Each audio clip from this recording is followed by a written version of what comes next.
गति बुद्धि प्रत्यवसानार्थ शब्द कर्म, अर्थ शब्द प्रत्येक के साथ संबंधित हो रहा है। गत्यर्थानाम बुद्ध्यर्थानाम प्रत्यवसानार्थानाम, प्रत्यवसान का अर्थ होता है भोजन। द्वंद्वान्ते द्वंद्वादौ श्रूयमाणं पदम प्रत्येकम स अभिसंबध्यते। द्वंद्व के आदि में द्वंद्व नहीं, द्वंद्व कर दिया ना। गतिश्च बुद्धिश्च प्रत्यवसानम च इति। गति बुद्धि प्रत्यवसानानि, गति बुद्धि प्रत्यवसानानि अर्थो येषाम। हैं? तो ये गति बुद्धि प्रत्यवसानानि अर्था येषाम, तो यहाँ पर गति बुद्धि प्रत्यवसान इसका द्वंद्व किया और अर्थ शब्द के साथ बहुवचन, द्वंद्व के अंत में आ गया ना ये गति बुद्धि प्रत्यवसानार्थः, और फिर वो कर दिया द्वंद्व। गति बुद्धि प्रत्यवसानार्थाश्च शब्द कर्म च, यहाँ पर शब्द कर्म में बहुब्री है। शब्द कर्म येषाम या यस्य शब्द कर्माण, शब्द कर्म येषाम ते। देखो अकेला कर्म सब नपुंसकलिंग होता है, पर बहुब्री में फिर पुल्लिंग स्त्रीलिंग कुछ भी हो सकता है।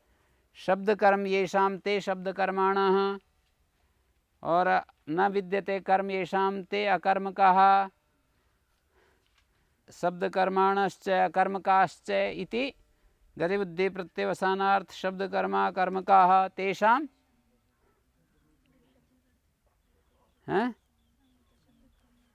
इसको कोई बता सकते हैं? जैसे मैंने अभी आपके सामने समास रखा,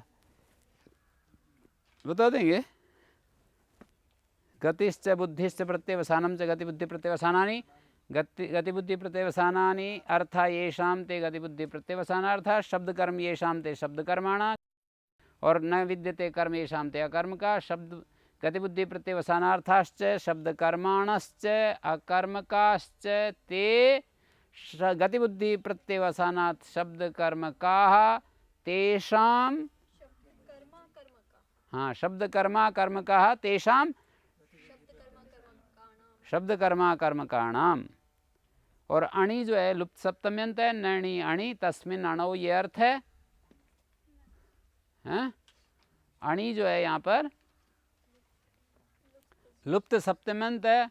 अण्यंत अवस्था में जो कर्ता वो ण्यंत में कर्म हो जाता है। अणि कर्ता से अणौ, अण्यंत अवस्था में जो करता है वो ण्यंत में कर्म संज्ञक हो जाता है। ठीक हो गया? अणि कर्ता से अणौ, ण्यंत में कर्म संज्ञक। ये सूत्र प्रयोज्य की कर्म संज्ञा करता है। एक होता है प्रयोजक और एक होता है प्रयोज्य। इस सूत्र पर तो बहुत मैंने व्याख्या कर चुका हूं मैं। वैसे एक प्रयोजक होता है, एक प्रयोज्य होता है। तो प्रयोज्य की कर्म संज्ञा करता है। जहां प्रयोज्य की कर्म संज्ञा नहीं होती है वहां प्रयोज्य कर्तृसंज्ञक ही रहता है। लेकिन बात यह होती है कि वो प्रयोज्य कर्तृसंज्ञक अनभिहित कर्ता के रूप में रहता है। अनभिहित कर्ता के रूप में रहता है, तो अनभिहित कर्ता में कर्तृगण तृतीया हो जाती है। और जहाँ प्रयोजक है वो अभिहित कर्ता हो जाता है, क्योंकि तत्प्रयोज्य को हेतुश्च में ये कहा गया है कर्ता का जो प्रयोजक है वो हेतु संज्ञक होता है और कर्तृसंज्ञक होता है। और कर्तृसंज्ञक होने से कर्तृप्रत्यय लकार के द्वारा कहा जाता है। उसकी कर्तृसंज्ञा होने से जो कर्ता में लकार आता है उस लकार के द्वारा ये कहा जाता है। जैसे हम कहें गत्यर्थक धातु में देवदत्ता ग्रामम गच्छति, यज्ञदत्ता गच्छन्तम देवदत्तम प्रेरयति, यज्ञदत्ता देवदत्तम ग्रामम गमयति। तो यहाँ देवदत्तम प्रयोज्य जो था वो कर्म हो गया है। इसी तरह सारे उदाहरण बनेंगे और इसको कर्मवाच्य में बदलेंगे तो वो मैंने आपको एक नियम बता रखा है। क्या बता रखा है? गौणे कर्मणि दुह्यादे प्रधाने निर्हि कृष्वहाम हण्यन्ते कर्तुश्च कर्मणा। इतना आप याद कर सकते हैं। प्रधान कर्मण्याख्ये है, प्रधान कर्मण्याख्ये लादीनाहु द्विकर्मणाम अप्रधाने दुहादीनाम हण्यन्ते कर्तुश्च कर्मणा।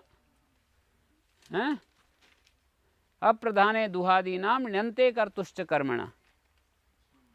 प्रधान कर्मण्याख्ये लादीनाहु द्विकर्मणाम मतलब द्विकर्मक धातुओं में प्रधान कर्म को कहने के लिए लादी होते हैं, प्रधान कर्म को कहने के लिए लादी होते हैं। प्रसंगवश 4 धातुएं पकड़ी हैं, नी री कृष वह हैं, नी री कृष वह प्रधान कर्म को कहने के लिए लादी होते हैं। जैसे देवदत्ता अजाम ग्रामम नयति, देवदत्तेन अजा ग्रामम नीयते, यहाँ अजा प्रधान कर्म है, अजाम ग्रामम नयति, अजा ग्रामम नीयते। ग्रामम जो है प्रधान कर्म है, अजा प्रधान कर्म है, ठीक है। प्रधान कर्म वो होता है देवदत्ता अजाम ग्रामम नयति। अकथितम जैसे यहाँ पर ग्रामम जो है कर्म संज्ञक है, इसलिए इसको अप्रधान कर्म कहा है। कर्तृष्टम कर्म जिसकी कर्म संज्ञा वो प्रधान कर्म होता है। अजाम ग्रामम नयति, हैं, अजा जो है प्रधान कर्म है, ग्रामम अप्रधान कर्म है, तो प्रधान कर्म में लादी होते हैं। अजा ग्रामम नीयते, अजाम का अजा बन जाएगा अभिहित कर्म होने से, और ग्रामम अनभिहित कर्म होने से द्वितीया होगी। अप्रधान है दुहादी नाम, दुहादी 8 धातुओं में अप्रधान कर्म कहा जाता है, लकार के द्वारा अप्रधान कर्म कहा जाता है। अप्रधान है दुहादी नाम। ण्यंते कर्तुष्ट कर्मणा, अण्यंत अवस्था का कर्ता अण्यंत में जो कर्म बन जाता है, हैं, अण्यंत अवस्था का कर्ता जब अण्यंत में कर्म बन जाता है उस कर्म को कहने के लिए लादी होते हैं। यहाँ पर सतह का अध्याय करते हैं, ण्यंते कर्तुष्ट कर्मणा।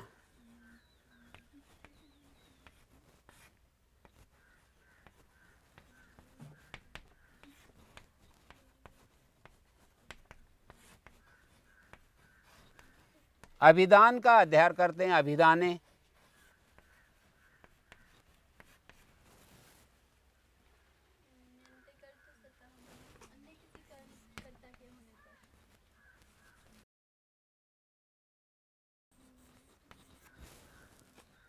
ण्यंत अवस्था में कर्तु होता, कर्ता होता हुआ, वो ण्यंत अवस्था में तो कर्ता नहीं होता है, कर्ता तो वो अण्यंत अवस्था में है। ण्यंत अवस्था में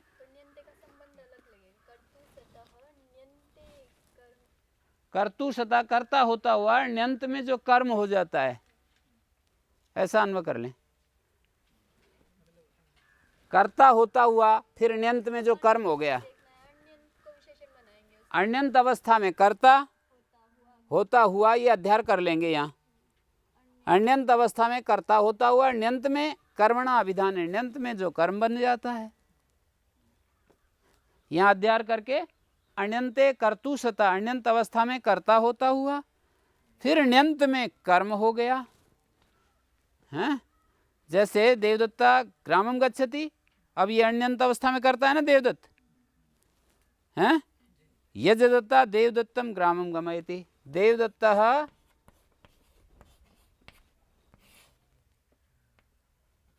ग्रामम गच्छति। अब यहाँ पर आप देख ही रहे हैं, अण्यंत अवस्था में ये करता है, अण्यंते कर्तु सतः, इसको जोड़ दिया, ये अण्यंत अवस्था में करता है। अब ण्यंत में कर्म हो गया, यही यज्ञदत्तः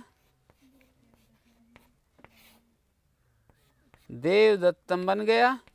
इसी सूत्र से गत्यर्थक धातुओं के योग में करते हैं ना, ग्रामम गमयति। अब इस वाक्य को कर्मवाच्य में कौन कौन कहा जाता है? अण्यंत अवस्था में कर्ता होता हुआ ण्यंत में जो कर्म हो गया उसको कहने के लिए। तो ण्यंत में कर्म कौन सा हुआ है यहाँ? देवदत्त, देवदत्तम बना, इसी को कहने के लिए लकार आ जाएगा। यज्ञदत्तेन देवदत्तः ग्रामम गम्यते, ऐसा बनेगा। हैं, सबको आ गया? यज्ञदत्तेन देवदत्तः ग्रामम गम्यते। ये जो वाक्य सामने यहाँ पर गमयति किसको कह रहा है? यज्ञदत्त को। और कर्मवाच्य में गम्यते किसको कहेगा? देवदत्त को। अभीत अनभीत समझ में आ गया होगा कि वो जो है लकार जिस कारक में लाते हैं उसके द्वारा वही कारक अभीत होता है। ये गच्छति या गमयति में जो लकार लाए हैं कर्ता में लाए हैं तो कर्ता कारक कहा जाएगा, और गम्यते कर्म में लकार लाए हैं तो कर्म कारक कहा जाएगा। याति मानव को ग्रामम, यापयति मानवकम ग्रामम। यापयति में पै किस चीज का है? पुकागम हो रहा है। वार्तिक हैं बहुत सारे इस सूत्र के ऊपर।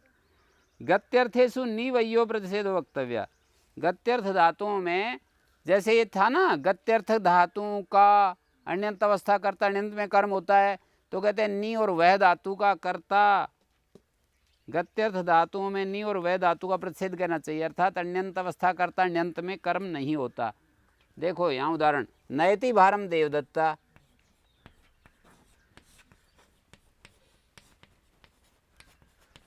अब इस उदाहरण में अण्यंत अवस्था का कर्ता है, ये कर्म नहीं बनेगा।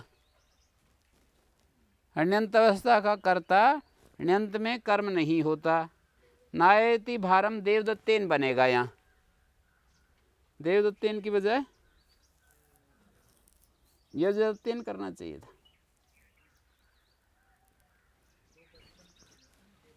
नयति भारम देवदत्ता, नायति भारम देवदत्तेन यज्ञदत्ता इति शेषा, हाँ ऐसा अर्थ है ये। नायति भारम देवदत्तेन यज्ञदत्ता, वाक काशिका में लिखा नहीं, यज्ञदत्ता इति शेषा, ऐसा होना चाहिए। क्या जी? नायति भारम देवदत्तेन लिख कर छोड़ दिया, या किसी काशिका में लिखा है नायति भारम देवदत्तेन यज्ञदत्ता? हाँ गम्यमान है वो कर्ता। तो यहाँ पर देवदत्त करता है, ये अण्यंत अवस्था करता है, अण्यंत में ये कर्म नहीं हुआ, करता रहा, करता रहेगा तो अनभिहित करता रहेगा ये। इस वाक्य का नायति के द्वारा कौन कहा जा रहा है? यज्ञदत्त कहा जा रहा है, इसलिए अभिहिते प्रथमा हो रही है। यज्ञदत्त देवदत्त से बाहर को ले जा रहा है, ढुआ रहा है, बाहर ले जा रहा है। देवदत्त बाहर को ले जाता है, यज्ञदत्त देवदत्त के द्वारा बाहर को एक स्थान से दूसरे स्थान पर भेज रहा है। यज्ञदत्त देवदत्त को पकड़ा, बोला ये वहां पर बोरी रख करके आ, तो ये वाला वाक्य है ये। यज्ञदत्त देवदत्त के द्वारा बाहर को ढुआ रहा है, ले जा रहा है, भेज रहा है, यूं समझो। ये वार्तिक ना होता तो ये वाक्य क्या बनता? ये जो वाक्य है मैंने लिखा है, ये क्या बनता वो पूछ रहा हूँ। नायति तो ऐसा ही रहेगा ना, यहाँ पर भी प्रथमा ही रहेगी, और इसमें कौन सी हो जाएगी? द्वितीय हो जाएगी। तो ये नी वयो, ऐसे ही वह धातु का भी इसका कर्मवाच्य नायते, नायते भारः देवदत्तेन यज्ञदत्तेन। इसी को यदि कर्मवाच्य में बदलेंगे तो भारम जो है भारः बन जाएगा अभिहित कर्म। नायते एक ही कर्म है ना, इसलिए उसमें कोई दिक्कत नहीं रहेगी, झंझट नहीं रहेगा। एक कर्म है तो वही अभिहित, एक कर्म है तो वही अभिहित, अभिहित है प्रथमा। एक परम वाक्य है ना इस प्रक्रिया का, अभिहित है प्रथमा, जो अभिहित हो गया उसमें प्रथमा विभक्ति होगी। नायते भारा देवदत्तेन यज्ञदत्तेन। प्रसंगवश आपको जानना पड़ेगा कि कौन सा तो प्रयोजक है, कौन सा प्रयोज्य। दोनों, प्रयोजक में भी तृतीया होगी कर्मवाच्य में, प्रयोज्य में भी तृतीया होगी। ये प्रयोजक है, ये प्रयोज्य है, पर प्रसंगवश आपको जानना पड़ेगा। ठीक है।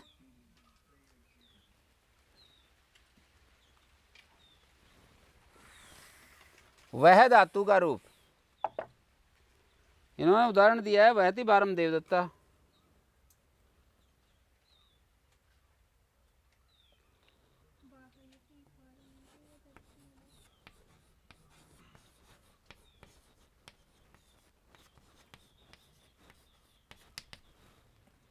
वाहयति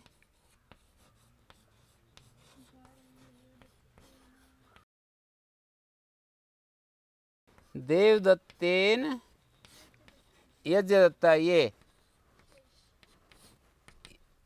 जो है वार्तिक के कारण से यहाँ देवदत्तेन में तृतीया होगी, अन्यथा द्वितीया प्राप्त थी। और यहाँ एक बात और कही है, प्रतिषेध की अतिव्याप्ति को रोकने के लिए एक और प्रतिषेध डाल दिया। प्रतिषेध की अतिव्याप्ति को रोकने के लिए, प्रतिषेध की अतिव्याप्ति क्या है? प्रतिषेध ज्यादा स्थल में जाने लगे, तो एक और प्रतिषेध डाल दिया। देखिए, वहंती यवान बलिवर्दा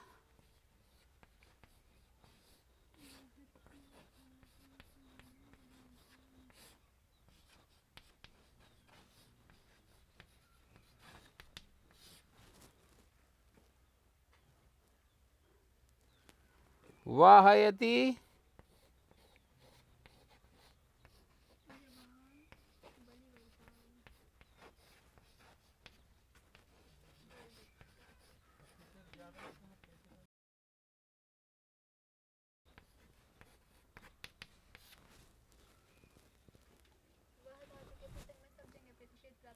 वह धातु के प्रसंग में सब जगह कर्म संज्ञा, प्रयोज्य की कर्म संज्ञा का प्रतिषेध पा रहा था।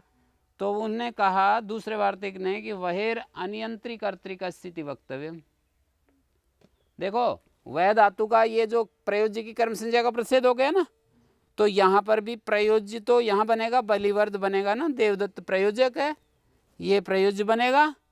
प्रयोजक की कर्म संज्ञा का प्रतिषेध पा रहा था सब जगह। नियंता सारथी, नियंता सारथी होता है। अनियंत्री कर्तृक से माने बहुब्री समास है। नहीं है नियंता कर्ता जिसका, उस वह धातु का। अन्य पदार्थ में क्या लोगे? नियंता कर्ता नहीं है जिस वह धातु का। अनियंत्री कर्तृक से वह धातु इति वक्तव्यम। यहाँ तो नियंता कर्ता है ना, नियंता शब्द से अर्थ लिया जाएगा सारथी। यहाँ पर सारथी करता है, देख रहे हैं? क्या सारथी है यहाँ? जो वो बलिवर्दों के ड्राइवर है ना, उसको यहाँ पर देवदत्त कहा है। बैलगाड़ी का जो प्रेरक है, हाँकने वाला, वो देवदत्त है। तो नियंता सारथी करता है जिस वह धातु का, उसको छोड़कर। ये जो प्रतिषेध है कहाँ लगेगा? नियंता करता नहीं है। यहाँ देखो, नियंता करता नहीं है। देवदत्ता जो है ये ऐसा प्रयोज्य करता है कि यजदत्त उसका नियंता नहीं है, सारथी नहीं है, उसका प्रेरक तो है, पर ये उसको हाँकने वाला नहीं है। अनियंत्री कर्तृक वह धातु का, वह धातु जब बने तब प्रतिषेध होता है। हमने जो प्रतिषेध कहा ऊपर वाले वार्तिक में, वो प्रतिषेध तब होता है जब कोई नियंता सारथी कर्ता प्रयोजक कर्ता ना हो। यदि प्रयोजक कर्ता होगा तब तो कर्म संज्ञा हो ही जाएगी। मतलब नियंता कर्ता होगा, नियंता कर्ता होगा तब तो इस सूत्र का विषय बन जाएगा। ये प्रतिषेध एक तो सूत्र है, एक प्रतिषेध है, फिर उस प्रतिषेध का भी प्रतिषेध, सूत्र की प्राप्ति हो जाएगी। यदि ये वार्तिक नहीं बनाते ना, तो ऊपर वाले की तरह जैसे देवदत्त तृतीया हो गई ना, ऐसे यहाँ बलिवरदान न बन करके बलिवर्द ही बनता। वाहयति यवान बलिवर्दई देवदत्ता प्रयोग होता। अर्थात सूत्र का कार्य ना हो करके, जैसे ऊपर सूत्र का कार्य रोक दिया ना वार्तिक ने, कर्म संज्ञा का निषेध कर दिया, तो यहाँ भी कर्म संज्ञा का निषेध होगा। तो बलिवर्दई देवदत्ता ऐसा बनने लगेगा। इसका कर्मवाच्य बनाएंगे तो क्या होगा? इस वाक्य को कर्मवाच्य में बदलिए एक बार। क्या बोलिए? इस वाक्य को कर्मवाच्य में बोलिए। एक कर्म कथित होगा ना, अभी बताया था आप लोगों को, ण्यंते कर्तुश्च कर्मणा, अण्यंत अवस्था का कर्ता ण्यंत में जब कर्म हो गया तो उसको कहा जाएगा वाहयति, नहीं वाह्यंत, वाह्यते को तो नहीं होगा, वाह्यंते यवान बलिवर्दा देवदत्तेन। ये बलि वरदान जो कर्म है ना, ये कहा जाएगा तो ये बहुवचन में है। तो वाह्यन्ते यवान बलिवर्दाः देवदत्तेन, ऐसा बनेगा। हैं, समझ में आया? अन्यन्ते कर्तुश्च कर्मणा नियम जो है वो लागू हो गया। अन्यंत अवस्था का, हाँ कर्मवाच्य में वही तो लगेगा।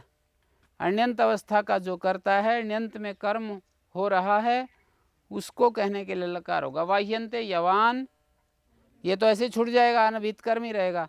या वाह्यन्ते यवान बलिवर्दाः देवदत्तेन, ऐसा बनेगा। और देखिए बुद्ध्यर्थक धातु, बुध्यते मानव को धर्मम, बोधयति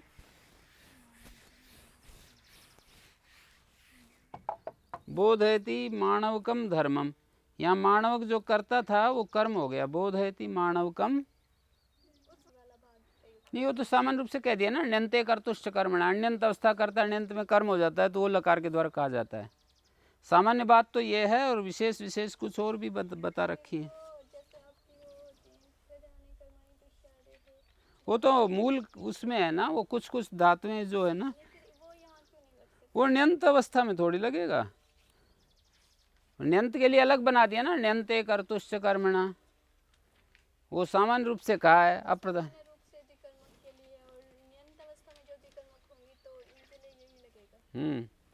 वो सामान्य रूप से, ये विशेष रूप से न्यंत धातुओं के लिए ही है।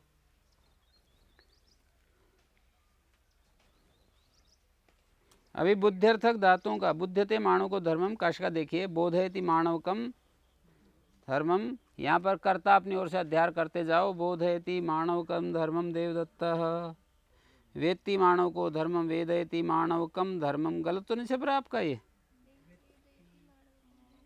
वेदयति मानवकम धर्मम देवदत्तः, वेद मानवक धर्म को जानता है। अब दो कर्म हो गए ना, वेदयति मानवकम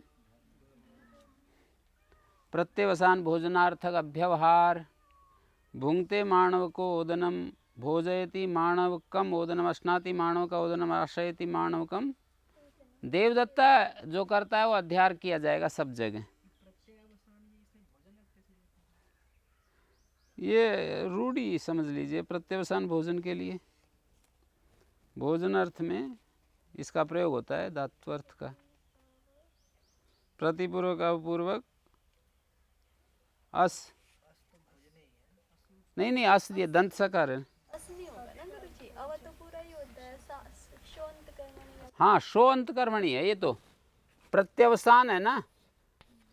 देखो, प्रति उपसर्ग, अवउपसर्ग और शोंत कर्मणि, लुट प्रत्यय किया, लुट को अन हो गया, सा सान प्रत्यवसान बन गया। प्रत्यवसान का मतलब क्या हुआ? भोजन। वैसे शोंत कर्मणि का जो रूप है प्रत्यवसायति, लुट को, हाँ लुट को अन होगा, आकाश वर्ण। शो धातु का अर्थ अंत कर्मणि होता है, अंत होता है, अंत क्रिया। अवसान नहीं होता है, वही तो अपूर्वक शो धातु का रूप है अवसान, विरामो अवसानम। भुंगते मानव का उदनम, भोजयति मानव का उदनम देवदत्ता, अश्नाति मानव का उदनम। आगे एक वार्तिक ने फिर प्रतिषेध किया सूत्र का, आदि खाद्य प्रतिषेध वक्तव्य। इन दो धातुओं में सूत्र का कार्य नहीं होता। जैसे अति मानव का ओदनम, आदयते मानव के नोदनम, यहाँ पर सूत्र का कार्य नहीं हुआ ना।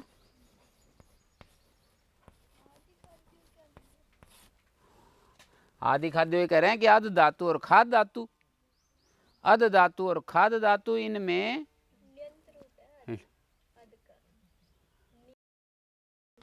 इधर देखो अध धातु है, ये नीच है, और नीच का ई अत उपधाया आदि हो गया ना, और खाद धातु से नीच किया तो खादी।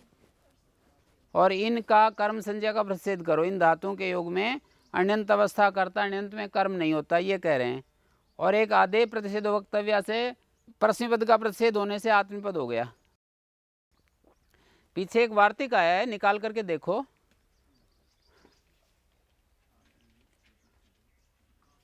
कहाँ पर है जी? अणाव कर्म का चित्वत कर्तिकात पर निकाल कर देखो।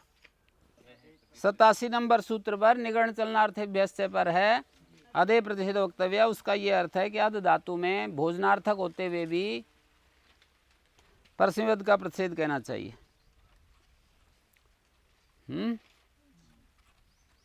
अध धातु में परस्मै पद का प्रतिषेध कहना चाहिए। परस्मै पद का प्रतिषेध कहना चाहिए तो आत्मपद हो गया। निगरणार्थक और चलनार्थक धातु में जो एक अध धातु है उसका प्रतिषेध कहना चाहिए। किसका? परस्मै पद का।